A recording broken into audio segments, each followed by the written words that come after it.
नमस्कार। आज जो बातें मैं आपके सामने कहने जा रहा हूं, उन्हें कहने के साथ ही एक अलग सा रोमांच अंदर महसूस कर रहा हूं। आप कहेंगे, भाई क्या कहने जा रहे हो? ऐसा लग रहा है जैसे कि मैं एक हॉलीवुड की स्क्रिप्ट आपके सामने प्रस्तुत कर रहा हूं, जहां पर इंटरनेशनल एजेंसीज हैं, खुफिया एजेंसी, जहां पे हिटमैन है, जहां पर कॉन्स्पिरेसी है, जहां डिप्लोमेसी है, और जहां तमाम देशों के राष्ट्रहित एक दूसरे के आगे पीछे हैं और परस्पर विरोध के साथ आपसी प्रेम भी है साहब। इससे बढ़िया हॉलीवुड की स्टोरी क्या हो सकती है? यही है आज जो हम आपके सामने प्रस्तुत करने जा रहे हैं, भारत और कनाडा के संबंधों के बारे में। भारत ने अपने 6 राजनयिकों को वापस बुला लिया है, जिनमें भारतीय उच्चायुक्त संजय कुमार वर्मा भी शामिल हैं। भारत सरकार ने कनाडा की जस्टिन ट्रूडो सरकार के खिलाफ जबरदस्त ऐतराज जाहिर करते हुए कनाडा के deputy high commissioner stout wheeler को अपने पास बुलाया, और उसके बाद भारत सरकार ने कड़े शब्दों में जस्टिन ट्रूडो सरकार की निंदा की और 6 राजनयिकों को भारत से निष्कासित किए जाने की मांग की। इन 6 कैनेडियन राजनयिकों को 19 अक्टूबर तक भारत छोड़ देना है। भारत और कनाडा के संबंधों में यह दूसरा बड़ा झटका है साहब, बीते 1 साल के अंदर में। इससे पहले भारत सरकार ने रेसिप्रोसिटी का कानून, जो कि इंडियन डिप्लोमेटिक सेंटर नहीं बल्कि अंतर्राष्ट्रीय डिप्लोमेटिक मानदंडों के आधार पर तय किया गया है कि हर देश दूसरे देश में उतने ही एम्बेसी स्टाफ को रखेगा जितना वो अपने देश में परमिट कर रहा है। तो इस रेसिप्रोसिटी कानून का हवाला देते हुए भारत सरकार ने कनाडा की सरकार को अपने ज्यादा यानी एक्सेस डिप्लोमेट्स को वापस बुलाने की मांग की। 41 कैनेडियन डिप्लोमेट्स को वापस जाना पड़ा। भारत सरकार ने कनाडा के खिलाफ अभी जो स्टैंड लिया है, उसमें कनाडा के प्रधानमंत्री जस्टिन ट्रूडो को एक आतंकवादी बस कहने से छोड़ दिया है। उनका कहना है, यानी कि भारत सरकार का यह मानना है कि ट्रूडो सरकार भारतीय हितों के खिलाफ काम कर रही है, वो भारत में वैमनस्य पैदा करने की कोशिश कर रही है, सिख सेपरेटिज्म को हवा दे रही है, सिख सेपरेटिस्ट संगठनों को बेलगाम कनाडा में छोड़ रही है। भारत ने अपना पूर्ण अविश्वास ट्रूडो सरकार में प्रस्तुत किया है और यहां तक कह डाला है, और इन चुनावों को जीतने के लिए कनाडा के प्रधानमंत्री जस्टिन ट्रूडो किसी भी हद तक जाने को तैयार हों जिसमें सिख अपीजमेंट बड़े पैमाने पर सामने है। यानी कि जो अपीजमेंट की राजनीति है सिर्फ हिंदुस्तान में नहीं है साहब, कनाडा में भी है। ट्रूडो साहब को भी भंगड़ा करना पड़ता है। 2018 में जब वो भारत की यात्रा पर आए थे तो ऐसी कई बातों को उन्होंने सामने रखा, उजागर किया, जिसने प्रस्तुत किया कि पंजाब की जो कट्टरपंथी विचारधारा और सोच है एक तबके में, जो कि कनाडा, अमेरिका, ऑस्ट्रेलिया और लंदन, ब्रिटेन, इन सभी जगहों पर सिखों के एक छोटे समूह में बहुत प्रीडोमिनेंट है, उसे वो कितना हवा दे सकते हैं। यात्रा भारत के कर रहे थे, जा जलियांवाला बाग रहे थे, लेकिन पाकिस्तान के समर्थन में खड़े होते दिखाई दे रहे थे जब सिख आतंकवाद की बात कही जाती है।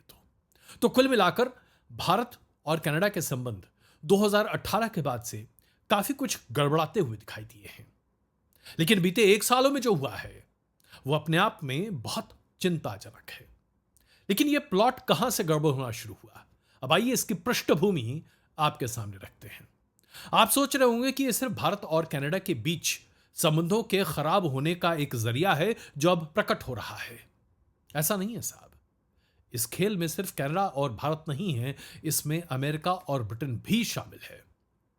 क्या आप जानते हैं कि 15 अक्टूबर को भारतीय जांच एजेंसी की एक टीम अमेरिका की जांच एजेंसी से मिलने पहुंच रही थी, जहां पर भारत सरकार में कार्यरत एक एक्स एम्प्लॉय के बारे में जानकारी भारतीय जांच एजेंसी अमेरिकी जांच एजेंसी को देने जा रही थी।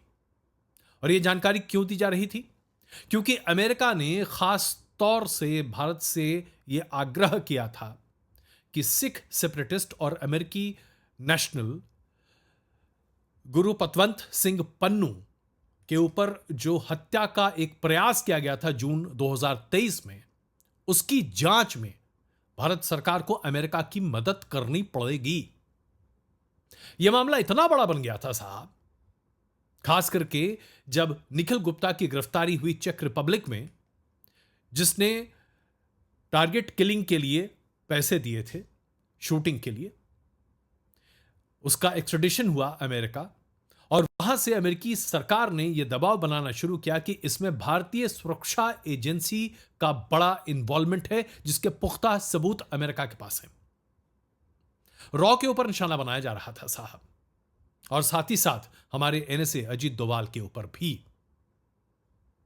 भारत सरकार ने अमेरिका की इस रिक्वेस्ट को तब तक टालने की कोशिश की जब तक संभव था, लेकिन G20 समिट के दौरान सितंबर 2023 में अमेरिकी प्रेसिडेंट जो बाइडेन ने इस बात का दबाव और जिक्र प्रधानमंत्री नरेंद्र मोदी के सामने किया। भारत ने उसके बाद यह तय पाया कि अमेरिका की मांग पर वो जांच करवाएगा। जांच हुई है। अमेरिका का आरोप था कि भारत सरकार में कार्यरत एक व्यक्ति के निर्देश पर निखिल ने सुपारी दी थी, लेकिन भारत सरकार का कहना है कि कथित व्यक्ति अब भारत सरकार में काम नहीं करता, और उसने जो भी किया वो उसका खुद का एक्शन है, उसके लिए कोई और जिम्मेदार नहीं है, खास करके भारत सरकार। यह जानकारी 15 अक्टूबर को भारत सरकार की तरफ से अमेरिकी सरकार को दिया जाना था, और इसके ठीक पहले, हफ्ते भर पहले, कनाडा के प्रधानमंत्री जस्टिन ट्रूडो इस मुद्दे पर अपनी कूटनीति और राजनीति तेज कर देते हैं। यहां तक यह बयान जारी कर दिया जाता है कि आसियान समिट के दौरान प्रधानमंत्री नरेंद्र मोदी से इस संबंध में ट्रूडो साहब ने बातचीत की, जिसका खंडन भारत सरकार ने बड़े पैमाने पर किया। तो इसके पीछे अमेरिका का क्या इंटरेस्ट है?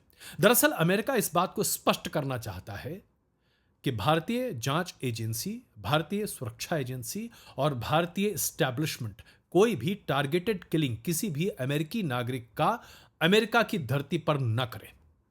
ठीक वैसे ही जैसे किसी भी कैनेडियन नेशनल के लिए जो कि कनाडा की धरती पर रह रहा है, वहां जाकर उसको मारा ना जाए। टारगेट किलिंग नहीं होनी चाहिए। यह अमेरिका का मूल पॉइंट है।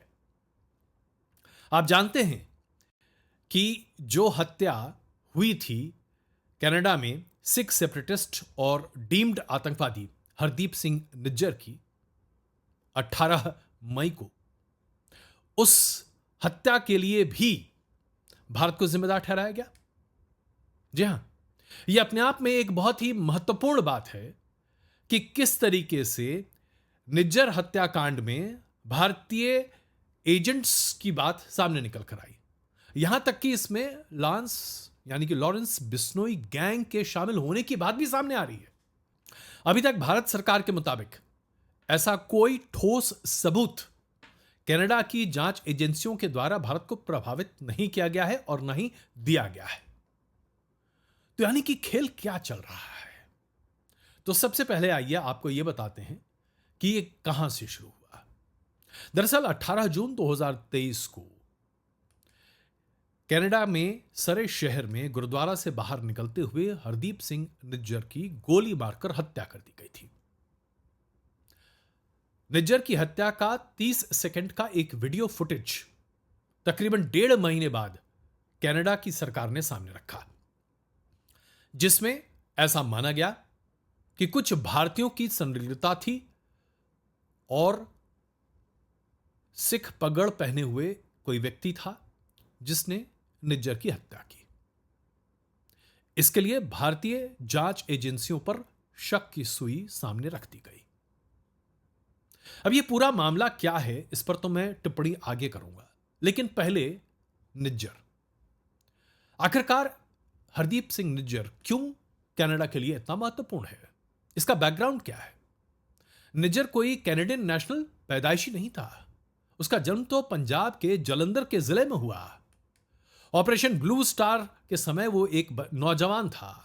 उस वक्त वो चरमपंथी संगठन खालिस्तान टाइगर फोर्स यानी कि KTF का एक एक्टिव मेंबर बना और बाद में उसका मास्टरमाइंड भी। 1995 में निज्जर की गिरफ्तारी भी हुई थी किसी तरीके से 1997 में भारतीय सुरक्षा एजेंसियों के टारगेट पर आने के बाद निज्जर ने भारत छोड़ दिया। वो सीधा कनाडा पहुंचा और 1998 में उसने अपना इमिग्रेशन का आवेदन भी कनाडा में जमा कराया। निज्जर एक फर्जी पासपोर्ट पर कनाडा गया था।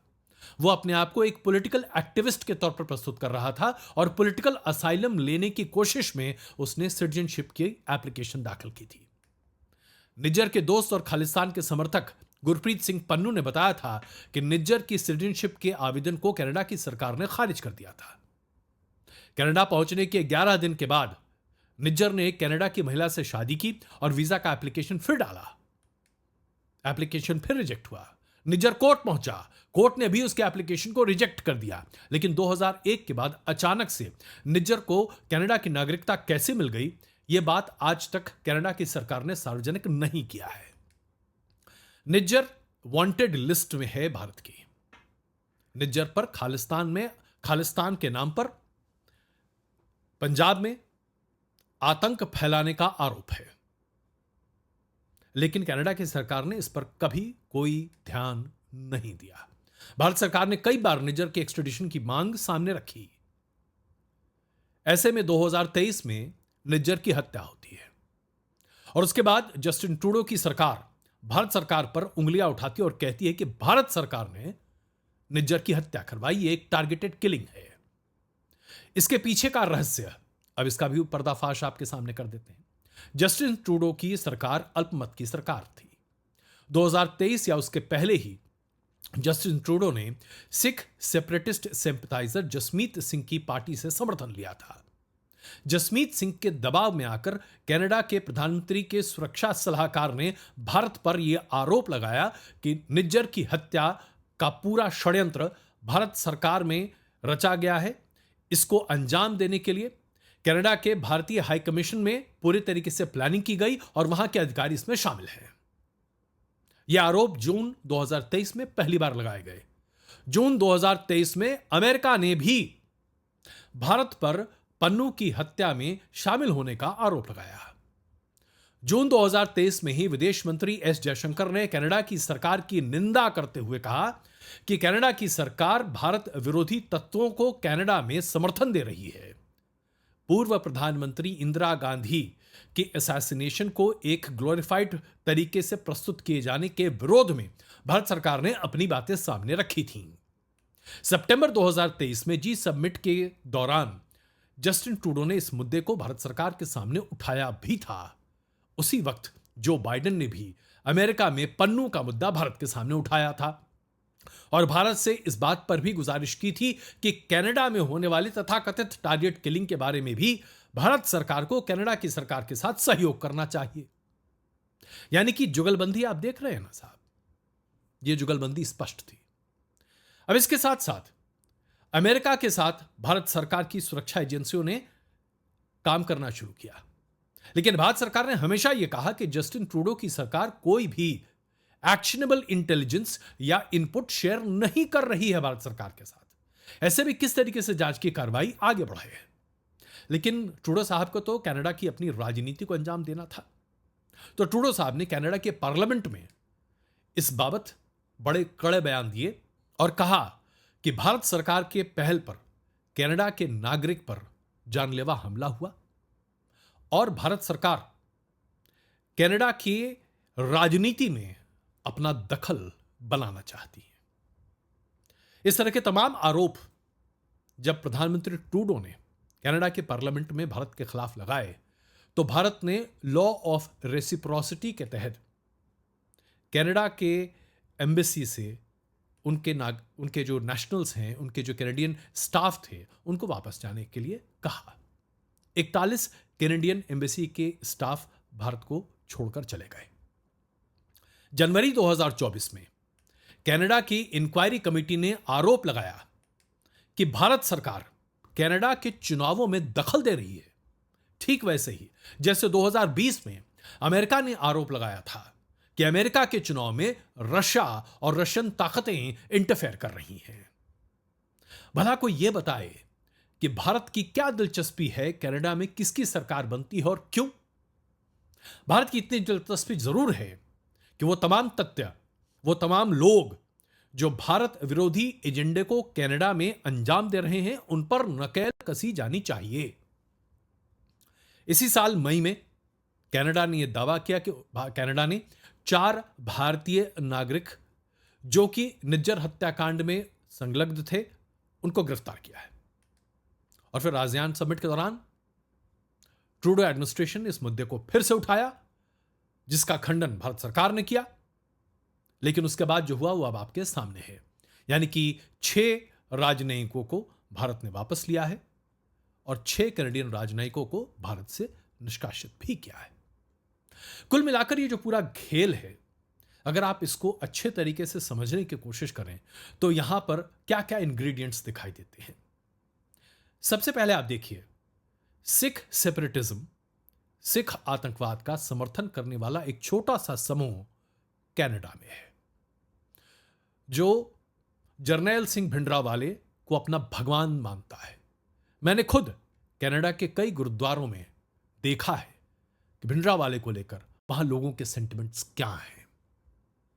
ठीक वैसे ही अमेरिका में जो सिख लॉबी है, उसमें एक धड़ा है जो भिंडरावाले को अपना आदर्श मानता है। जैसे कि ब्रिटेन में एक लॉबी है सिखों की जो भिंडरावाले को अपना आदर्श मानता है, और वैसी एक लॉबी ऑस्ट्रेलिया में भी है। यह लॉबी लगातार इस बात को मानती है कि पंजाब में 1984 के बाद से बहुत ऐसे वाक्य हुए हैं जिसने सिखों के प्रति अन्याय किया है, जो ये मानते हैं कि गुरु ग्रंथ साहब का अपमान हिंदुस्तान में हो रहा है, जो ये मानते हैं कि खालसा नेतृत्व में एक खालिस्तान राज्य नहीं बल्कि देश होना चाहिए, और इसकी मांग और इसकी कोशिश में यह गुट लगा रहता है। इस गुट को पाकिस्तान का सक्रिय समर्थन प्राप्त है, जिसको हमने कई मौकों पर सामने देखा भी है। लेकिन दुखद बात यह है कि इस गुट को अमेरिकी प्रशासन, कनाडा के प्रशासन, ब्रिटेन के प्रशासन और ऑस्ट्रेलिया के प्रशासन का समर्थन भी हासिल है। अब इसमें सबसे बड़े खलनायक की भूमिका अगर कोई निभा रहा है तो वो है अमेरिका, और वो इसलिए क्योंकि अमेरिका चाहता है कि भारत एशियन कॉन्टिनेंट में ही अपने आप को आगे एक ताकतवर व्यक्ति, देश या एक ताकत के तौर पर प्रस्तुत करे। इसलिए जरूरी है कि भारत को एशियन सबकॉन्टिनेंट और खास करके साउथ एशियन सबकॉन्टिनेंट में ही दबा कर रख दिया जाए। जब से इस बात को लेकर प्रबलता होती दिख रही है कि कमला हैरिस 2024 के अमेरिकी चुनाव को जीत सकती हैं, उसके बाद से anti India sentiment US administration में स्ट्रांग होता चला जा रहा है। माना जा रहा है कि इसी वजह से पन्नू की तथाकथित हत्या की कोशिश में एनएसए अजीत डोभाल का नाम भी सामने रखा गया है। न्यूयॉर्क की एक कोर्ट में इस बाबत केस चला और शायद एक वारंट अजीत डोभाल के नाम पर जारी भी हुआ, जिसकी वजह से बताया गया कि सितंबर के महीने में एनएसए अजीत डोभाल अमेरिका की यात्रा पर नहीं गए थे। हो सकता था कि वहां उनकी गिरफ्तारी की कोशिश की जा सकती थी। एक तरफ तो अमेरिका बार बार यह कहता है कि भारत और अमेरिका एक दूसरे के अनन्य मित्र हैं, दोनों लोकतंत्र हैं, एक सबसे पुराना और एक सबसे बड़ा। लेकिन दूसरी तरफ भारत की नकेल को भी कसना चाहता है अमेरिका, और ये जो एंटी इंडिया सेंटिमेंट है, ये कमला हैरिस की सरकार बनने की संभावना में प्रबल होता दिखाई दे रहा है। कमला हैरिस का प्रो पाकिस्तान टिल्ट खास करके उनके एडवाइजर्स के मन में जो है वो कई मौकों पर उबाल भरता है। तो अभी जो कुछ आप देख रहे हैं साहब, ये कंप्लीट हॉलीवुड की फिल्म है, जहां पर एक्शन है, ड्रामा है, सीक्वेंस है, सब कुछ है।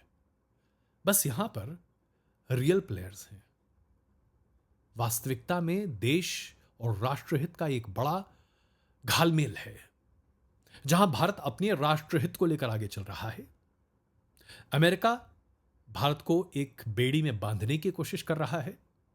कनाडा और यूके ट्रेड ट्रीटी को लेकर भारत की नकेल कसना चाहते हैं, क्योंकि वो नहीं चाहते कि ट्रेड ट्रीटी में भारत का डोमिनेंस बड़े पैमाने पर बढ़े। इसलिए दोनों देशों ने जो ट्रेड अग्रीमेंट्स हैं उसको रोक दिया है या उसको धीमी गति पर डाल दिया है, क्योंकि आज भारत अपने आप में एक बहुत बड़ी ताकत है, एक बहुत बड़ी अर्थव्यवस्था है, एक बहुत बड़ा कंज्यूमर बेस है, जिस पर ये सभी देश अपना आधिपत्य चाहते हैं, लेकिन भारत को उसकी सही जगह नहीं देना चाहते।